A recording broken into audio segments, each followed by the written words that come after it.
balik lagi sama Adel. Nah, kalau ada Adel pasti kita ada di podcast Segel seputar gereja. Nah, kali ini dengan suasana yang baru, kita juga kedatangan narasumber yang luar biasa dan dengan ilmu-ilmu yang luar biasa yang akan kita hadirkan. Kita sapa dulu Bapak Feli. Ya, terima kasih Adeli. Nah, kalau nggak kenal kan maka tak saya, makanya kita kenalan dulu Bapak. Ya, oke. Adelin, saya perlu perkenalkan, saya adalah gurumu SMP ya, pasti guru matematika. Dan sekarang saya diminta dari narasumber. Ya, nama saya Dr. Felix Danggur, sarjana hukum, magister hukum. Dan saat ini saya seorang dosen dan juga saya seorang advokat Katolik. Kenapa saya bilang advokat Katolik? Karena saya adalah seorang Katolik dan ajaran Katolik itulah yang melekat pada diri saya untuk bisa saya melakukan tugas saya sebagai dosen maupun sebagai juga tadi ini bertanya-tanya kok narasumbernya namanya nggak asing kayak guru saya, tapi saya nggak nyangka seorang guru matematika saya yang terkenal di sekolah itu sekarang jadi advokat yang cukup terkenal seantero Surabaya. Amin, amin. Ya. Nah, untuk menjadi advokat kan memang pekerjaan yang umum ya Pak, tapi advokat Katolik, nah itu kan gak banyak ya. Nah, ya, betul. Bisa diceritain nggak awal mula kok bisa perjalanan menjadi advokat Katolik gitu? Ya, terima kasih Adeli. Memang perjalanan menjadi seorang advokat Katolik dengan penuh dengan segala kegelisahan dan pesimis dalam diri saya bahwa apakah saya bisa menjadi seorang advokat membela kebenaran dari seseorang yang mencari keadilan di pengadilan. Tapi syukur pada Tuhan bahwa Tuhan Yesus itu betul memberikan jalan bagi saya. Oke, dengan cara bagaimana saya bisa menyelesaikan perkara-perkara dari saudara-saudara kita yang Katolik, khususnya Kristen pada umumnya yang ada di Pengadilan Negeri Surabaya, terutama yang di bidang konflik pencemaran nama baik, konflik keluarga, dan konflik pemfitnaan itu yang bangun. Dan di dalam kasus-kasus ini memang sangat itu yang berat bagi kami seorang Katolik, karena itu kita didasari oleh iman, pengharapan, dan kasih. Itu yang saya untuk mudah-mudahan dengan podcast ini nanti bisa kita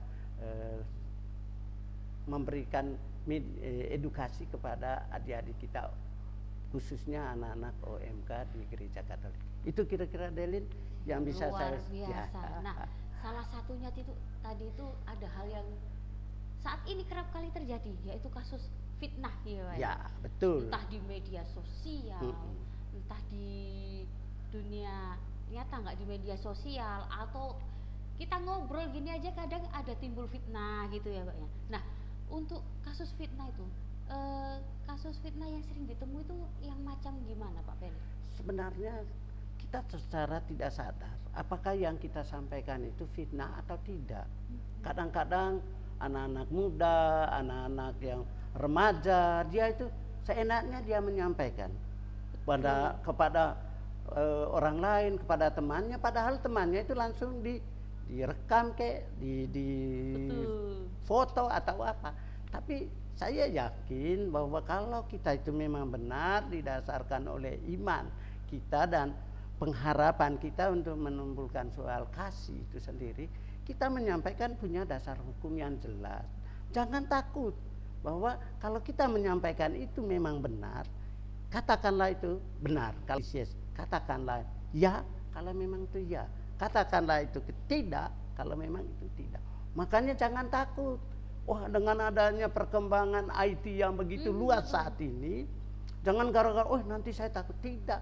Kita bekerja sesuai dengan apa yang diajarkan oleh keluarga kita di rumah, lingkungan, masyarakat, dan paling utama adalah gereja. Maka harapan saya, anak-anak yang saat ini, khususnya yang Katolik, haruslah lebih banyak ke gereja, mendengar khotbah dari Romo, membaca kitab suci, sehingga dia tidak akan ragu-ragu untuk mengambil satu sikap, gitu ya? Tidak akan goyah. Dan hati-hati juga di dalam dia saling kenal dengan para sesama remajanya. Betul. Kalau bisa sering bergaul yang baik, kenapa tidak? Jangan takut bahwa semua apa yang kita lakukan itu karena benar. Saya yakin, seperti saya bisa diminta talkshow di Suara Surabaya misalnya, di GTV, di media-media lain, dipanggil untuk bisa saya berkolaborasi dengan teman-teman lain untuk memberikan suatu argumentasi hukum yang benar. Saya katakan, jangan takut, tapi kita harus mempunyai dasar hukum yang benar, atau kita memiliki iman yang benar. Seperti yang dikatakan Romo pada hari ini tadi, Injil hari ini, Injil Yohanes mengatakan, Santo Thomas dia tidak percaya apa yang dia lakukan. Dia bilang, sebelum saya melihat tangan Yesus itu ada bekas paku di tangannya, dan jari saya masukkan di lambungnya, itu belum saya. Tapi Tuhan Yesus katakan, kamu tidak pernah kamu lihatkan, tapi kamu percaya, itulah iman kita. Saya kira itu ya.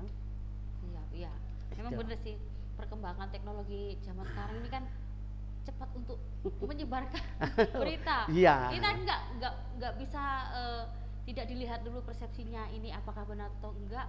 Pokoknya kemakan isu aja. Nah, kadang kita, makanya sekarang kita pribadi sendiri tuh kayak kadang kalau ngomong takut, hati-hati gitu, takutnya nanti ada yang ngerekam apa gitu kan, akhirnya keblunder sendiri. Tetapi itulah yang saya perlu garis bawahi, Mbak Adeli, bahwa kita jangan takut sepanjang apa yang kita keluar dari mulut kita itu adalah punya dasar yang jelas, tepat. Kalau dasar hukumnya misalnya kita soal bukti yang menyebarkan melalui percakapan sehari-hari dan lain. Kalau memang benar, saya orang Katolik, saya orang ini, saya tadi ke gereja. Tapi kalau kita ada, maaf, kalau kita bohong, membawakan nama yang tidak benar, itu memang pasti. Maka harapan saya dan saya himbau kepada anak-anak OMK, keadaan kita orang tua, dan termasuk Adeli dengan saya juga, ayolah kita berbicara berdasarkan dasar hukum yang benar dan sesuai dengan ajaran Tuhan Yesus sendiri yang disampaikan lewat kitab suci, firman-firmannya yang kita dengar. Dan harapan saya, kita acara-acara seperti ini kalau bisa kita selalu berkesinambungan, jangan hanya saat ini. Silakan anak-anak itu biar bebas, freedom of speak, kata. Ayo kita bebas untuk berbicara, tetapi berbicara yang sesuai dengan aturan hukum yang benar. Jangan yang sepele jadi satu yang serius. Jangan saling menuduh, wah kamu ini, kamu itu. Tidak usah lah ya. Ayo kita kerja baik, ayo kita kerja bareng, ayo kita makan soto, kayak makan jagung, sambil kayak ngobrol gitu ya. Ngobrol, ngopi, Tukar yang murah-murah ilmu lah, gitu ya tukar ilmu yang lain sebagainya. Itu gosip lisan di lingkungan sosial atau kerja itu juga tidak perlu lah. Kita kerja lah. Misalnya kalau saya seperti saya ini seorang advokat, karena saya diminta oleh teman-teman Muslim untuk membela dia, saya tetap melakukan karena aturan-aturan hukum demi untuk keadilan. Dan saya tidak boleh menjanjikan kepada klien saya ini pasti menang. Yang menyatakan benar atau salah nanti biarlah pengadilan, hakim yang akan menentukan ini benar atau salah. Tapi kewajiban saya membela klien saya demi kepentingannya dan tidak dibuat supaya saya yang salah jadi benar-benar jadi salah. Itu adalah gitu. satu sistem yang salah. Itu harapan saya seperti itu. Berarti benar-benar menjaga martabat manusia ya, Pak. Betul, itu ya. Itu saya harus itu menjaga. Termasuk topik hari ini ya, Pak. Iya. Nah, karena memang sekarang itu banyak orang kesannya itu kan, wah pasti pengacara itu kalau belum banyak bayarnya belum. Sebenarnya tidak. Sebenarnya di dalam Undang-Undang Nomor 18 tahun 2003 itu tentang advokat, di situ sudah diajarkan bahwa kita harus membela kepentingan klien, benar atau salah atau bagaimana biarlah pengadilan yang memutuskan. Tetapi kewajiban saya sebagai seorang lawyer, saya membela kebenarannya sesuai aturan undang-undang. Gitu, Deli. Ini yang namanya lawyer itu kayak gini ya. Memang nggak memungkiri terkadang orang kalau ada masalah hukum ya, panggil pengacara. Waduh, nggak mampu bayarnya gimana gitu kan. Akhirnya orang sendiri mau nggak mau meskipun dia terfitnah atau apa, dia cuman bisa ya gimana wes ya, kita pasti kalah dengan ini. Nah, biasanya yang sering Pak Felix temui orang-orang yang terkena kasus khususnya kayak fitnah gitu, biasanya kebanyakan gimana Pak? Mereka takut ya, mereka minta bantuan dengan takut, atau mereka Pak pokoknya saya harus dipulihkan nama baik atau apa gitu. Iya, iya. Kebanyakan gimana Pak? Sebenarnya saya kebanyakan di lingkungan kita Kristen, saya lebih khusus lagi mengatakan Katolik. Banyak kasus-kasus itu didiamkan. Betul. Karena apa? Dia diam. Satu, seperti yang dikatakan Adeline itu tadi, oh nanti saya cari pengacara, bayarnya berapa dan lain sebagainya. Terus belum nanti musuhnya bayarnya lebih Belum gede, lagi katanya musuh, gitu gara-gara kan. itu nanti saya diteror dari sana betul, sini dan betul. lain sebagainya. Sebenarnya saya perlu garis bawahi, kata pengacara atau advokat itu saya identik dengan ada bahasa Latinnya officium nobile, bahwa pekerja seorang advokat itu adalah suci, bersih, dan tidak ada sesuatu yang intimidasi dan lain sebagainya. Nah, ada sekarang oleh pemerintah sudah menyiapkan advokat yang prodeo. Tidak bisa prodeo itu tidak bayar sama sekali, tapi yang membayar adalah pemerintah gitu loh, Mbak. Dengan podcast ini sekarang, mudah-mudahan teman-teman kita, anak-anak kita, atau khususnya OMK di Gereja Katolik ini jangan takut. Asal yang penting dia akan menyampaikan dengan yang sebenar-benarnya. Jangan sampai yang tidak benar dia simpan dan yang benar yang dia kemukakan. Itu sebenarnya yang salah. Karena kalau kita memakai seorang pengacara, jasa seorang pengacara, bahwa yang menanggung semua persoalan itu untuk menjawab dari sisi hukumnya adalah pengacara. Makanya kami yang pengacara, kalau saya oleh Adeline minta saya jadi pengacara Adeline, harus semuanya dikasih datanya, ini loh Pak, ini loh, ini tidak buktinya. Ada kebohongan tidak ya, ada kebohongan. Meskipun misal kalau kliennya memang benar Pak, saya tuh sebenarnya itu awal mula saya ada salahnya gini. Nah, itu harus disampaikan semua.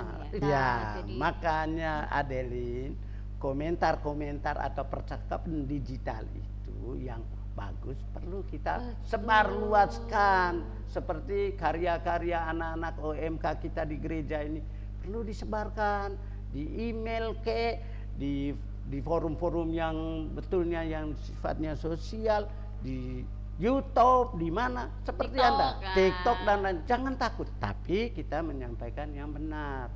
Kalau yang salah jangan disampaikan, pasti akan di-cut oleh orang lain atau dituntut oleh orang lain. Pertanyaannya, Pak Felix, apakah itu bisa dilapor? Boleh, karena itu melanggar HAM atau hak asasi manusia yang menyangkut diri kita sendiri. Itu misalnya.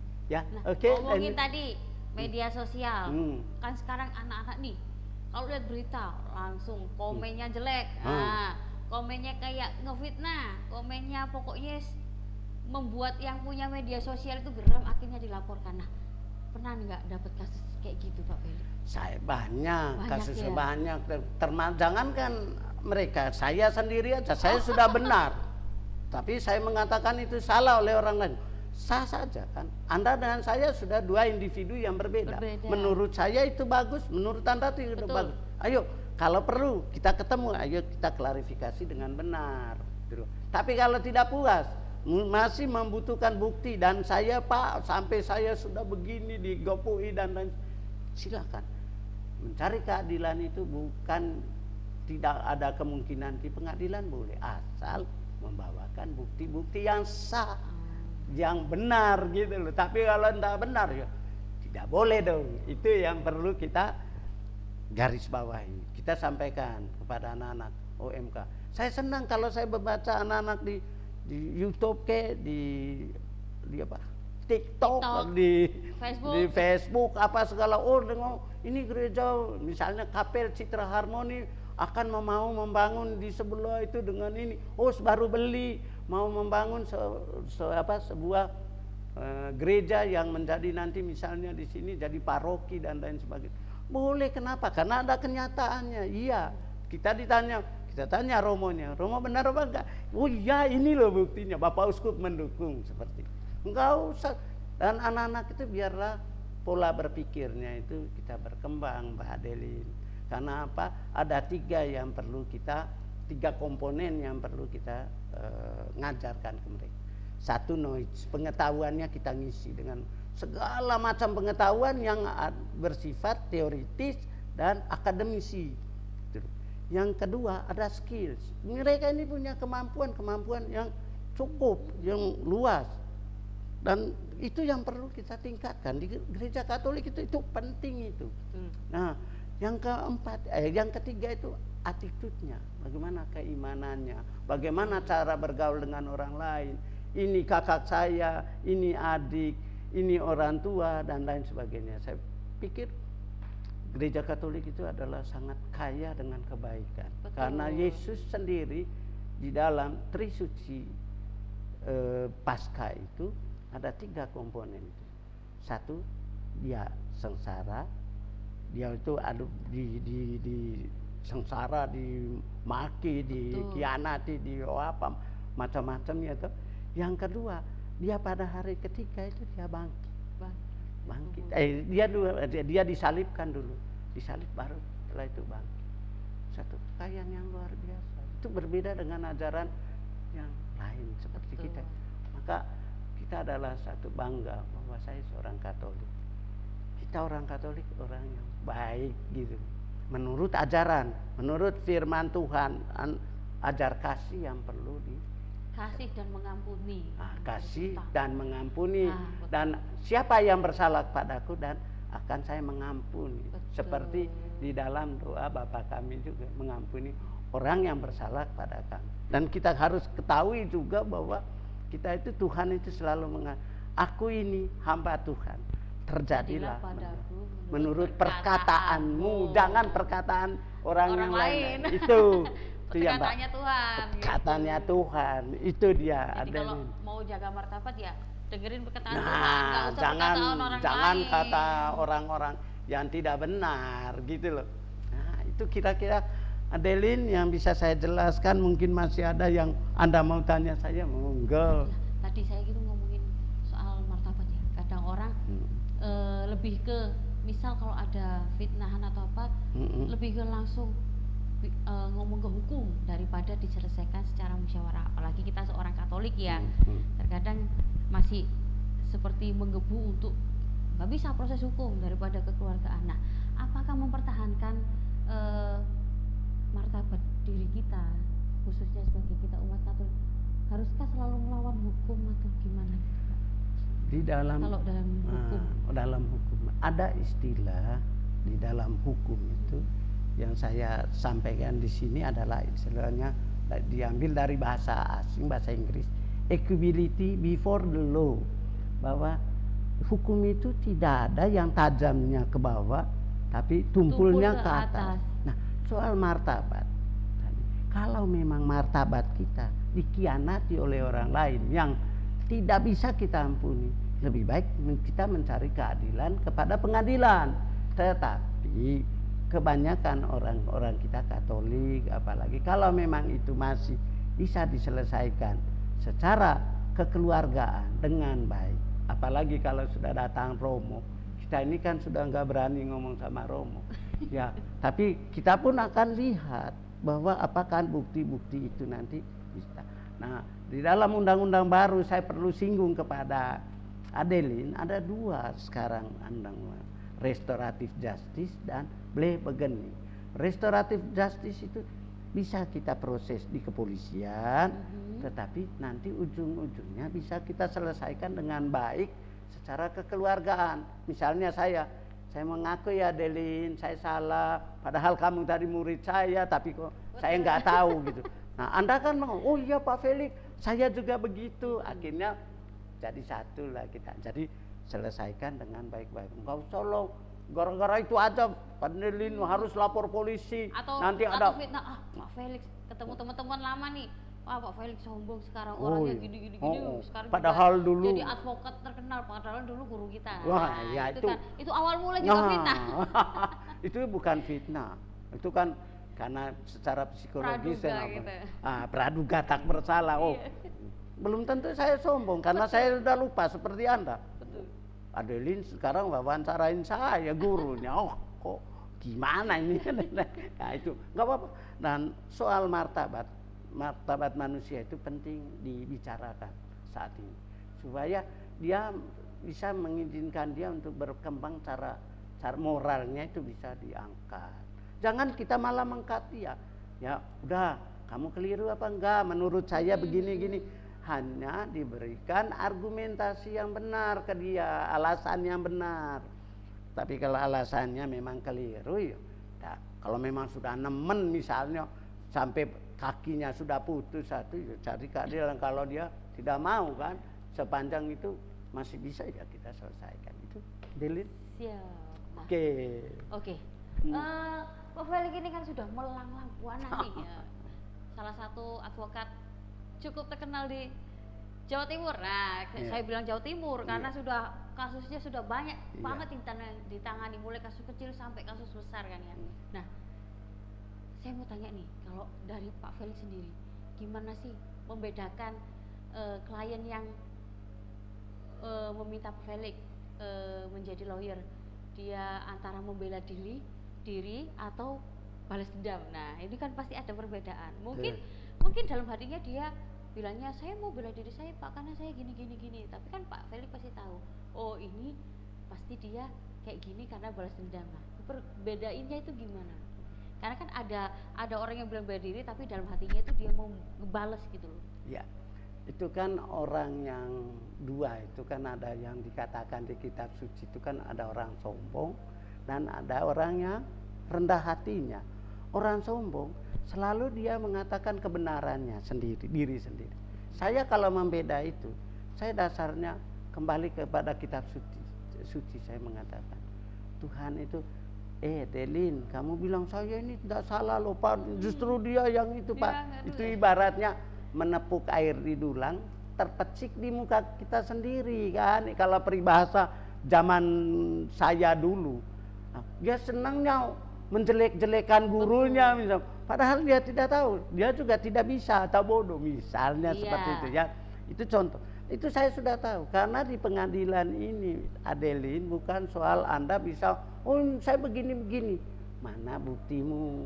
Itu yang dibutuhkan oleh pengadilan itu bukti. Misalnya kamu memfitnah saya, siapa saksinya, mana buktinya, saya menentukan pasalnya nanti, oh pasal sekian, bahwa ini pencemaran nama baik, ini adalah mungkin penipuan misalnya gitu, atau ini sekedar untuk dicoba-coba. Nah itu saya, kalau saya itu Mbak Adeline, karena saya sangat peka sekali, peka terhadap kasus-kasus itu.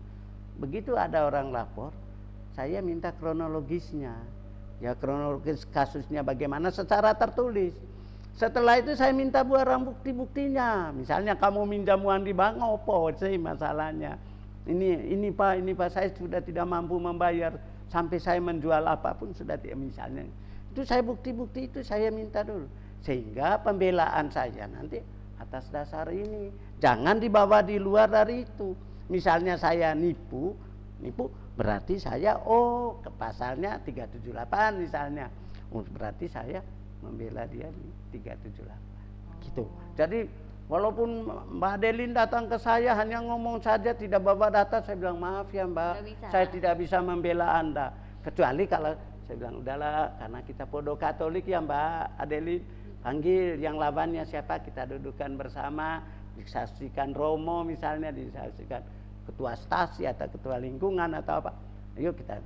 Kalau itu tidak ada bukti, tapi sepanjang itu ada bukti, kita mau mencari keadilan di pengadilan, kita ketemu.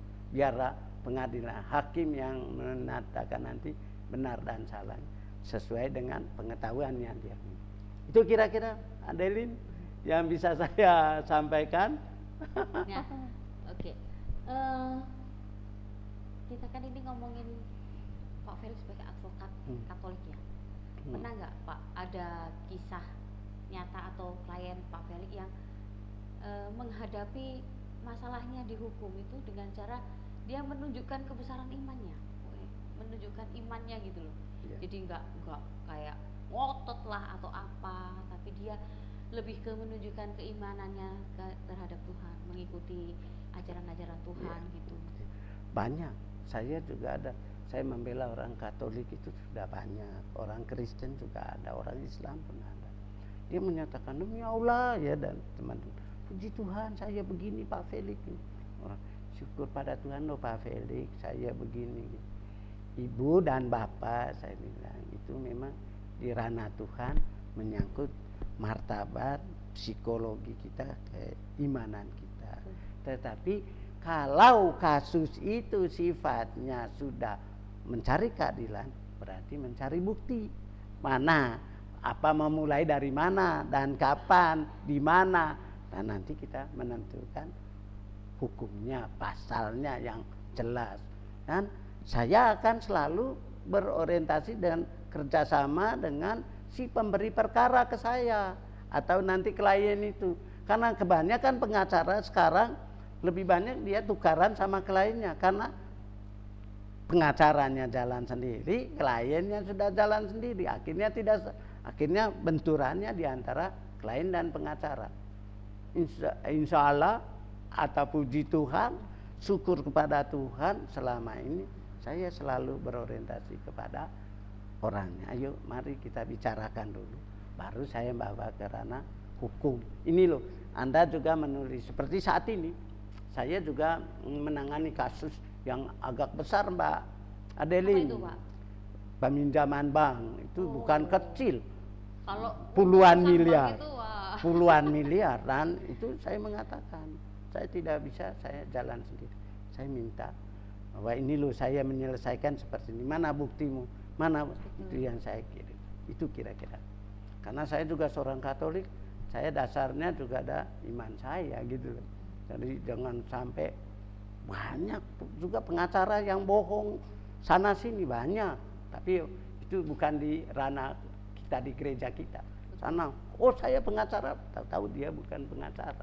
Karena pengacara harus dibuktikan, harus ada kartu tanda anggota pengacara. Kedua, ada berita acara sumpah di pengadilan tinggi, Mahkamah Agung gitu. Itulah kira-kira Mbak Adeline. Berarti banyak juga ya klien-klien yang misalnya meskipun dia tertuduh atau gimana, tapi dia pribadi menyelesaikannya dengan cara mengampuni gitu. Banyak ada, dia mengatakan setelah kita memberikan pemahaman, udahlah Mbak atau Pak, nggak usah lah dilanjut, no ini kan ada kekeliruan Bapak, ini juga ada sana, kalau bisa kita selesaikan di sini. Bagaimana kalau Bapak tidak, ayo lapor pada polisi. Tapi dalam lapor itu nanti ada LPJ, lapor bukti penyidik. Kirain ada acara apa aja. Apa aja? Ternyata hukum juga ada. Ada diet etika hukum, ada itu bukti secara tertulis dikasihkan pada polisi. Kalau polisi juga buat, misalnya saya lapor, Anda seorang polisi, saya lapor, oh gini-gini, mana buktinya Pak? Kalau Anda ya polisi bilang, Pak saya nggak berani Pak. Nanti kan bisa diperadilkan polisinya nanti. Itu kira-kira Mbak. Ya meskipun kalau kita tertuduh terus mengampuni itu susah ya Yona, tapi kembali lagi seperti Pak Felix tadi ya, kita juga sebagai anak muda ya harus mengikuti apa yang diajarkan Tuhan Yesus ya. Iya. Harus berani, jujur. Terus kita kan juga diajari kasih dan mengampuni. Iya betul. Ngomongin lagi, saya tuh masih belum puas kalau ngomongin masalah fitnah-fitnah, karena banyak sekali terjadi di sekitar kita. Ada nggak Pak yang misalnya dia tuh terfitnah tuh sampai berimbasnya itu ke keluarganya gitu, misal orang tuanya sampai kayak depresi atau apa karena anaknya terkena hukum gitu, karena sebuah fitnah kecil gitu kan bisa menjadi besar gitu. Makanya Mbak, kita itu soal fitnah, ngomongan kita yang sepele itu sangat hati-hati. Jangan sampai membuat orang lain tersinggung, dan tersinggung ini seperti anak muda zaman sekarang aja lah, karena di TikTok mereka padahal guyonan, kamu anaknya sini, maaf ya, oh ini anaknya pernah PKI dan segala macam. Nah, sebelah kan rame, dia balas juga, akhirnya pingin ketemu, ayo kita ketemu. Nah, padahal hal-hal itu kan mungkin guyonan mereka kan, tidak ya, itu juga di dalam hal-hal seperti itu kita juga lebih hati-hati jangan sampai kita terlalu overacting di dalam memberikan suatu pernyataan. Hati-hati. Makanya teman-teman kita, anak-anak OMK kita itu seringlah buat pertemuan-pertemuan untuk mereka. Misalnya ada Delin, ada yang bapak-bapak seperti saya misalnya, saya dibutuhkan untuk memberikan pengarahan pada mereka. Nggak perlu pakai apa-apa duit atau macam-macam. Kalau dia merasa dirinya Katolik, ayo membina adik-adiknya. Dan saya juga kan mesti nanti jadi tua tuh. Kalau saya sudah tidak ada, kan ada lagi yang menggantinya. Regenerasi. Nah, regenerasi. Betul. Satu tumbuh 1000, satunya yang bisa kita angkat. Kalau kita tidak membina kan kasihan, gitu loh. Karena imbasnya nggak hanya di yang bersangkutan, tapi Untuk, kalau sampai ke keluarganya itu, itu yang kasihan. nanti orang tuanya kan kasihan, emosi lah orang tuanya. Nah, tak bunuh itu kan bahasa itu juga kan. Wah, ini termasuk pembunuhan. Makanya Adeline dengan adanya podcast sekarang ini dihimbau kepada anak-anak muda ini, baik yang SD, SMP, SMA, dilatih untuk bisa Sejak berbicara. dini, ya? Iya, belajar supaya mereka itu juga berani untuk mengatakan jujur apa adanya, tidak boleh menambah dan tidak boleh mengurang, sesuai dengan ajaran Tuhan sendiri. Firman yang diajari khotbahkan Romo itu kan udah bagus-bagus. Romo kita ini sudah memberikan khotbah bagaimana anak muda bisa menjadi anak yang jadi teladan oleh orang lain. Gitu loh. Gitu Mbak Adelina. Nah, ya. Itu tadi kan kita harus mengajarkan sejak dini. Nah, ya. Gimana sih harusnya orang tua untuk mengajarkan anak untuk menjaga martabat atau menjalin komunikasi terhadap orang lain ataupun keluarga, supaya hal-hal kecil yang kayak misal, satu contoh kecil adalah anak sekarang itu suka mengolok nama orang tua. Nah, itu akhirnya jadi bertengkar. Nah, akhirnya orang tua yang ikut. Nah, gimana sih orang tua seharusnya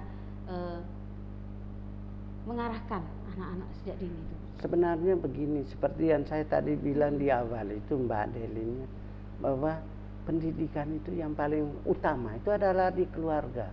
Bagaimana orang tua sebelum makan atau sebelum dia bekerja pagi-pagi berdoa, malam misalnya jam berapa sebelum tidur, ayo kita berdoa dulu bersama-sama sambil kita memberi refreshing ringan-ringan. Dek, tadi loh Bu Adeline itu loh ngomong ini ke aku, gini-gini ke saya.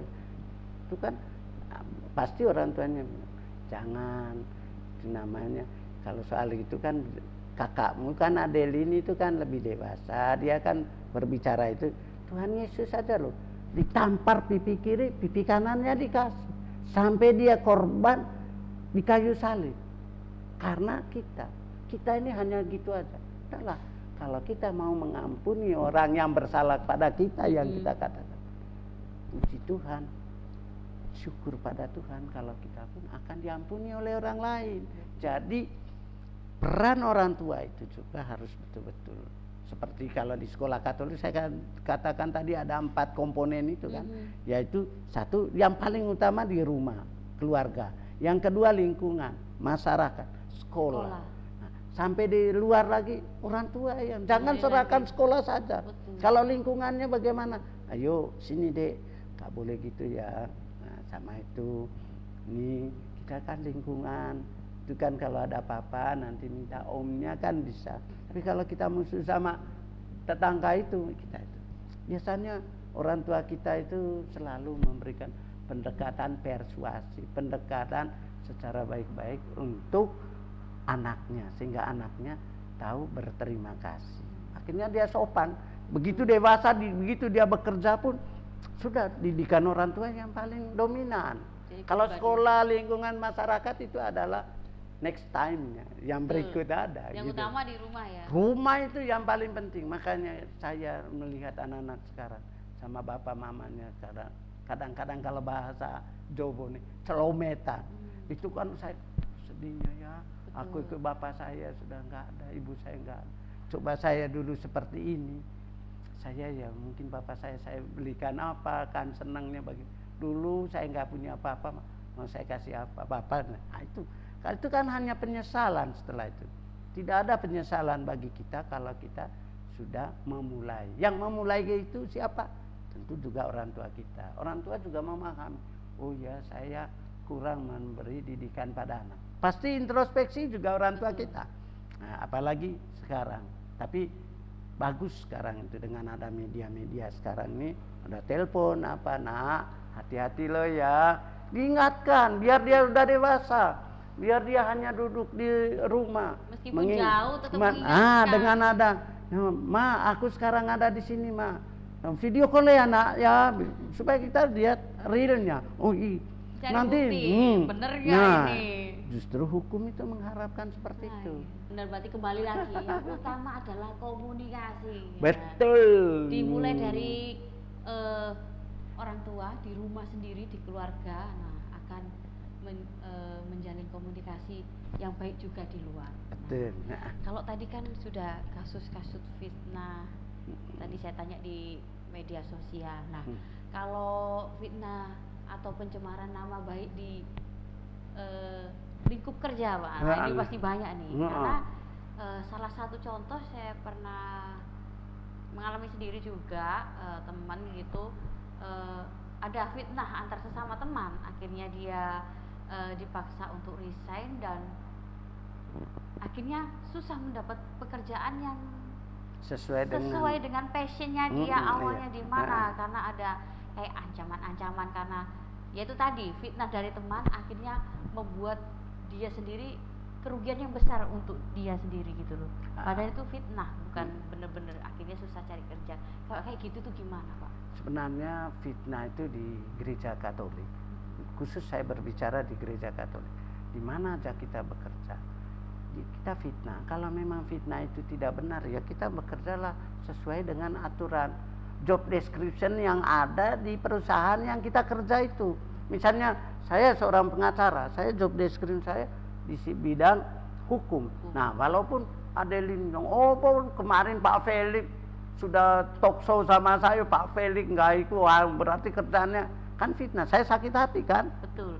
Tetapi sepanjang misalnya, tapi itu jarang terjadi kan, soal kan emosional itu kan ada yang muncul setelah itu terjadi ngomongan itu langsung keluarlah kata-kata yang tidak baik. Tapi kalau sudah kita ditanam dengan dedikasi, nasihat orang tua secara iman Katolik, mendengar firman Tuhan, dia ngomong pun wis, yang penting aku enggak, kita kerja sesuai dengan aturan. Di fitnah kayak dia apa, jangan kita juga mau emosi, oh saya ya keluar kok, saya enggak gitu. Nah, sekarang saya jadi pimpinan atau saya jadi kepala kantornya, tetapi ada yang, Pak saya difitnah sama teman saya satu kantor di bagian ini, saya di bagian ini. Saya bilang janganlah, jangan kamu mengambil sikap.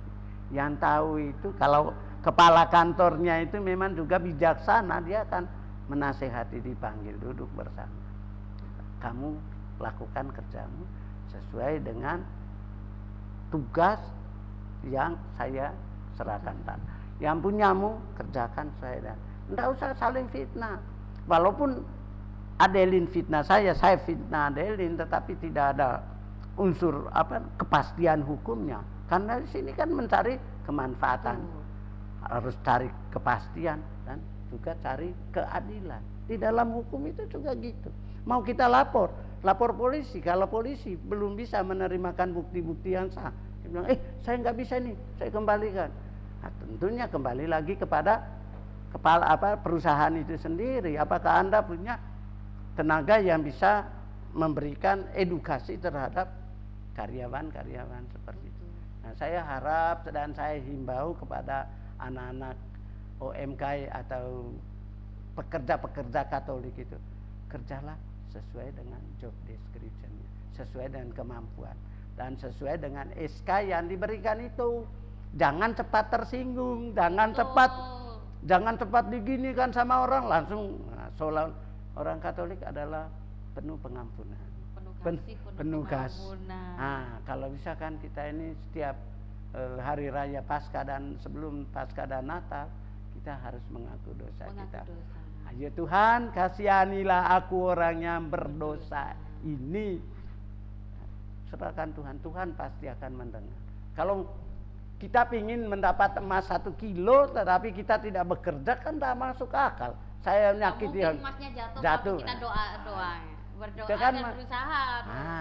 Karena kita selalu berusaha dengan berdoa. Betul. Minta pada Tuhan. Saya juga datang dari Flores, ya toh, ke sini nggak punya apa-apa, celana di badan aja, bawa koper yang kalau jatuh langsung kebiar, bajunya kelihatan kececer kemana-mana. Tapi sampai di sini saya berusaha dan saya tetap berdoa, Tuhan tolonglah saya. Karena pada waktu itu ibu saya sudah meninggal waktu saya mau naik kelas 1 SMA. Bersyukurlah Adeline, ibu masih ada untuk nasihat. Karena ibu itu adalah ratu surga kita dan dia itu yang panutan kita. Coba Anda ke bank, mesti kalau buat PIN Anda kan siapa nama ibu kandung? Nama ibu kandung. Kenapa? Karena dia yang berkorban. Dan, ya, harapan saya dengan adanya podcast ini, Anda sosialisasikan pada anak-anak muda supaya apa yang kita ngomong hari ini berguna, bukan hanya untuk ngomong-ngomong aja, omon-omon katanya presiden kita, tetapi ada bukti yang jelas. Makasih, Delin. Terus Pak, saya ini minta saran nih, kalau kayak lingkungan kerja kayak gitu, gimana sih caranya kita atau langkah-langkah yang harus kita hadapi untuk menjaga kayak reputasi, integritas kita di lingkungan kerja yang mungkin kompetitif atau lingkungan kerja yang menurut kita kurang nyaman gitu Pak? Sebenarnya soal nyaman atau tidak itu tergantung dari diri kita sendiri kan. Yang paling penting bagi kita itu, kalau kita bekerja misalnya di gereja, Anda jadi pegawainya gereja, harus merasa memiliki. Gereja ini adalah gerejaku. Berarti Anda bekerja sesuai dengan porsimu. Dan saya akan bekerja hanya ini loh, Romo. Ini jangan Romo nanti suruh ke sana.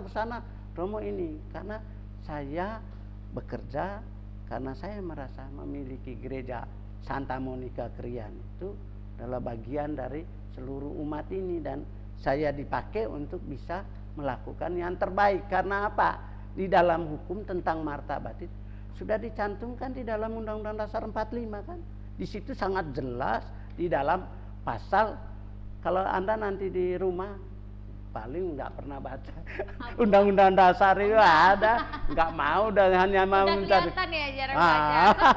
Di situ dilihat nanti di pasal 28, mulai 28A sampai 28I. Itu soal martabat, soal tata cara, etika, moral, hak asasi manusia, itu sudah jelas di dalam Undang-Undang Dasar 45. Itu yang saya katakan tadi itu Mbak, itu equality before the law. Kita di undang tidak akan equality before the law. Bahwa kita itu kita tidak ada membeda-bedakan di hukum itu. Makanya di dalam undang-undang ini, apalagi soal HAM, itu di Undang-Undang Nomor 39 itu sudah jelas tahun 1999. Itu soal hak asasi manusia. Akan muncul itu, jangan takut.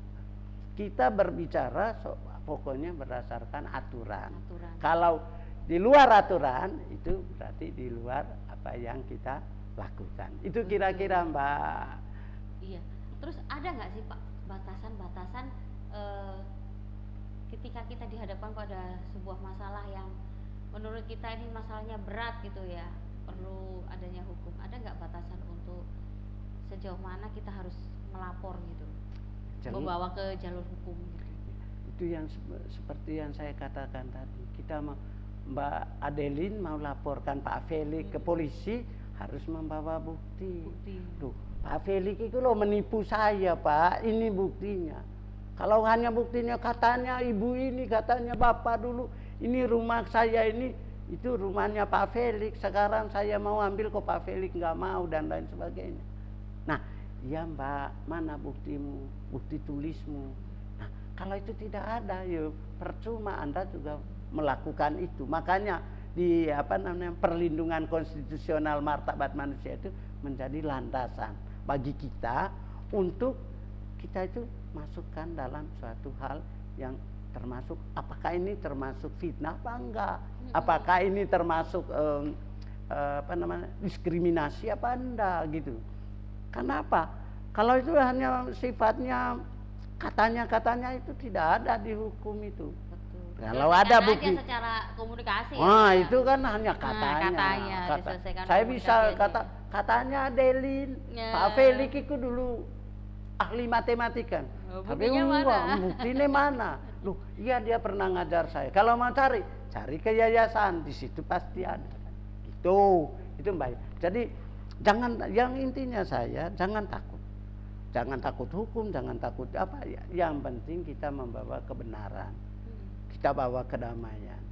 Yang seperti saya tadi katakan awal sih, ke dalam bahasa Latin itu ada istilah omnia sunt gratia caritate Dei, bahwa semuanya itu karena Tuhan. Ingat, seperti tadi saya bilang kan, hak asasi itu hak yang diberikan oleh manusia itu sendiri, tidak boleh oleh negara mengatur itu, tidak. Hak yang melekat pada diri kita sendiri. Kecuali kalau hukumnya nanti disesuaikan yang saya katakan itu tadi. Hukum adalah sama rata untuk memberikan putus. Tidak ada beda, tidak ada yang istilah tajam ke bawah baru tumpulnya ke atas.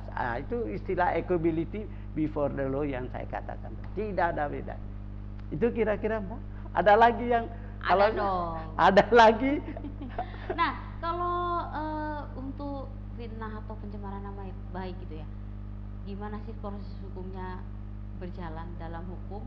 Terus hak apa saja sih yang diperoleh untuk korban pencemaran nama baik itu, Pak?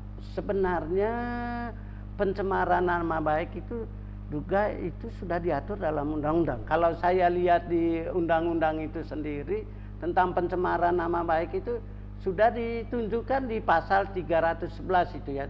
Di situ sudah, ya di situ kalau pencemaran nama baik itu juga adalah termasuk satu fitnah, di situ juga sudah jelas dan apa itu sudah diatur dalam undang-undang. Itu bisa kita lapor, tapi harus ada bukti tadi. Nah, saya bilang tadi seperti contoh saya tadi, saya mencemarkan nama baiknya Mbak Adeline, tapi saya ngomong aja, apa buktinya? Apakah ada, sekarang itu ada undang-undang IT kan, di pasal 27A itu di undang-undang IT sudah diatur di situ. Nah, itu bisa kita laporkan polisi, tapi kalau memang itu ringan, tidak terlalu membahayakan, karena kita di Katolik ini penuh pengampunan. Dalam Tuhan, ampunilah aku, ampunilah orang yang memfitnah saya. Jadi saya yakin atau saya pastikan bahwa Tuhan Yesus selalu besertaku, bukan beserta siapa-siapa saya. Dan yang memfitnah saya itu juga Tuhan, ampunilah dosanya, karena dia mengatakan itu karena mungkin ada tujuan tertentu.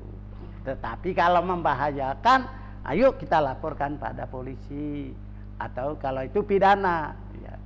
Nah itu ada dua, ada pidana dan ada perdata kan. Kalau perdata kita misalnya pinjam uang, jaminan duit, berarti ada perdata. Perdata itu langsung kita gugat ke pengadilan. Kalau pidana kita laporkan kepada kepolisian.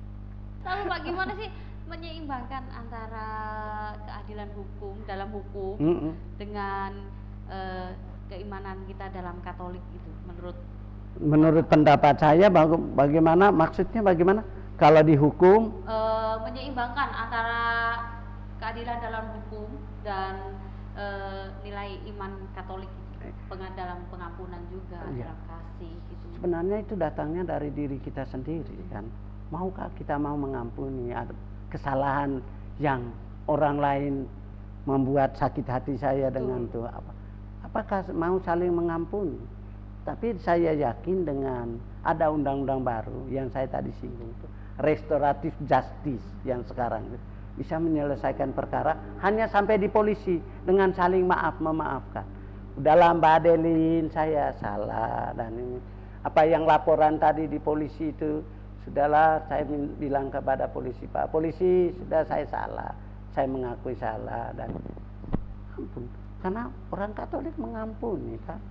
Ayo saya ngampuni, jangankan di restoratif justice yang di polisi, di Blebegening yang di jaksa, Blebegening itu pengampunan di kejaksaan, sampai di jaksa di depan hakim baru saya mengatakan, Mbak Delin, dah saya ternyata apa yang saya bilang di polisi kemarin saya ngotot, enggak aku yang benar kan. Akhirnya kan oleh jaksa lihat, oh ini P21, oh berarti sudah sempurna laporannya Delin, bawalah ke pengadilan. Sampai di pengadilan baru saya sadar, aduh ternyata Mbak saya keliru, saya mohon maaf. Pak Jaksa, Pak Hakim mohon maaf ya, ternyata saya salah. Akhirnya diselesaikan di situ. Nah itulah di situ kebesaran Tuhan. Berarti Tuhan Yesus sudah bekerja di dalam diri kita. Kalau masih belum, ngotot sudah salah tapi ngotot banyak kan itu. Banyak. Nah justru itu udah Mbak Delin itu baik hati gini kok tiba-tiba kok anak-anak itu bilang kok mokong apa? Nggak mau ngalah. Nggak mau ngalah. Wah, itu nggak mau disalahkan. Di mana waktunya kita salah, katakanlah itu salah. Yang saya katakan tadi, if it is yes, say yes. Say yes, if it is yes, say no, it is no. Kalau iya katakannya, kalau enggak, iya tidak, katakan tidak. Nah, kita sudah di penghujung acara, tapi sebelum itu ada pertanyaan terakhir nih, bukan pertanyaan sih, pesan-pesan ya. Apa pesan-pesan Pak Felix buat umat-umat, khususnya umat Katolik yang sedang mengalami permasalahan fitnah atau ketidakadilan? Menurut Bapak gimana? Terus bagaimana sih seharusnya gereja dapat hadir untuk umat-umat yang mengalami hal tersebut? Ya, itu sangat pertanyaan yang sangat bagus loh Adelin. Kita bagaimana menghargai teman-teman Katolik yang selalu ditindas oleh orang-orang yang tidak bertanggung jawab, padahal mereka punya iman Katolik yang bagus, tapi karena mereka tidak tahu jalannya kemana. Menurut pendapat saya, selama ini saya menangani kasus-kasus seperti ini Mbak, orang-orang yang begitu, saya memandang dari sudut Katolik itu bahwa gereja memiliki peran utama untuk membantu orang-orang seperti itu. Dengan adanya tadi mungkin firman dari Romo atau kitab suci dan lain sebagainya. Ditambah misalnya seperti adanya seperti saya ini seorang Katolik yang juga dekat dengan hukum, yang bisa membantu orang kecil di dalam hukum untuk bisa menyelesaikan persoalan-persoalan pribadi yang mereka tidak tahu. Nah, cara mengenalnya ini yang sangat penting dengan membuat pertemuan seperti saat ini, podcast atau di mana. Sebenarnya hal ini harus perlu, bukan hanya sekali dua kali. Apalagi menjelang sebelum Natal atau sebelum Paskah untuk memberikan pemahaman. Kasihan memang. Sekarang orang Katolik itu memang banyak Bu, duitnya dibawa orang. Saya pernah tangani di sini. Iya. Ada di berita juga yang uang paroki terbawa. Ada juga uang paroki dibawa dan lain sebagainya. Dan sebenarnya Mbak Adelin ada pendampingan rohani. Iya toh, kita doalah, kuatkan imannya. Yang kedua pendampingan pastoral, pastor atau tim pastoral yang akan memberikan pemahaman supaya sadarlah yang baik. Itu ada beberapa yang saya buat di sini. Pendampingan sosial kan ada seksi sosial gereja itu. Pendampingan hukum misalnya dengan adanya peran pengacara saya, dan yang lain misalnya di situ kan ada lagi kesaksian kasih, kan banyak itu. Gereja mengingatkan mencari harus kasih mengasihilah atau sesama kita. Yuk kita jangan terlalu, makanya kalau ada yang ngomong nih cuek kita kalau bisa datangi. Jangan gitulah, kasihan bukan hanya kamu nanti yang jadi kena, kita sesama Katolik akhirnya juga akan. Sedangkan apa langkah konkret yang dapat dilakukan kita untuk pelaku fitnah itu tadi, itu kan mulai dari apa? Dari diri sendiri lah. Kalau kita juga tidak mau difitnah orang, jangan memulai, gitu loh. Jangan kita memulai. Jangan menyalakan api kalau nggak mau kebakar. Kalau ada asap pasti ada api kan. Betul. Gitu kan peribahasa. Makanya soal fitnah itu ya memulai dari diri sendiri lah. Langkah konkret menghindari itu ya periksalah kebenaran informasinya dulu, cari informasi ini benar atau salah sih. Saya asal mau, saya difitnah, benar, cari dulu lah, baru kita memulai nanti. Gunakan bahasa-bahasa yang membangun, bahasa-bahasa kasih, bahasa-bahasa Tuhan. Hargai privasi orang lain juga, jangan mencampuri urusan pribadi yang tidak dipahami sepenuhnya tapi berani untuk berbicara, kan gitu ya Bu. Itu namanya harga privasi, itu privasi diri sendiri dan privasi orang lain juga. Mungkin kalau umat mau lebih lanjut atau ada masalah-masalah pengen konsultasi silakan ke Boleh. Pak Feli. Mungkin nanti di bawah ini dicantumin nomornya ya. Iya, boleh. Ya, dicantumin ya Mas Gading ya. Nomornya Pak Feli. Iya. Oke. Saya kira itu aja ya Mbak. Saya tambah sedikit ya. Refleksi iman dan etika itu juga. Refleksi iman dan etika penting itu. Dan teladan positif dari orang Katolik itu juga penting. Ini refleksi iman, bagaimana umat menerima doa dan refleksi membantu menjaga agar tidak mudah tergoda atau menyebarkan berita bohong. Itu yang paling penting. Hoax itu tidak boleh. Itu perlu itu Bu, itu sangat itu. Dan teladan positifnya apa? Kita memberikan contoh menyebarkan hal-hal yang positif, yang baik-baik saja. Itu teladan positifnya. Sedangkan fitnah bisa dicegah dengan disiplin lidah kita ini. Ayo ngomonglah sesuai dengan apa adanya. Yang di luar itu tidak boleh. Harapan saya itu aja Mbak Adeline. Semoga apa yang saya sampaikan pada siang hari ini berguna bagi teman-teman OMK, bagi teman-teman Katolik pada umumnya. Semoga ini bisa berguna untuk kita semua. Dan kalau ada saya terlalu overacting atau terlalu besar bicaranya, saya juga seorang manusia biasa dan saya mohon maaf yang sebesar-besarnya.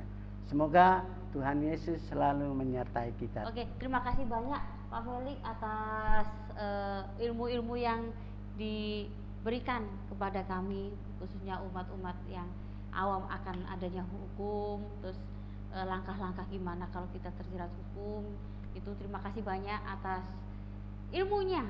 Nah, terima kasih juga sudah meluangkan waktu di sini, dan jangan lupa tadi mungkin supaya umat tahu hukum bagaimana kalau kita ada ketidakadilan dan ada fitnah, silahkan di-share podcast ini dengan Pak Felix ini.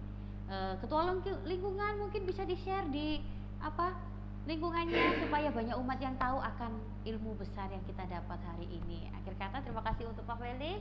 Mari kita tutup dengan tanda kemenangan yang diajarkan Tuhan dalam nama Bapa, Putra dan Roh Kudus. Amin.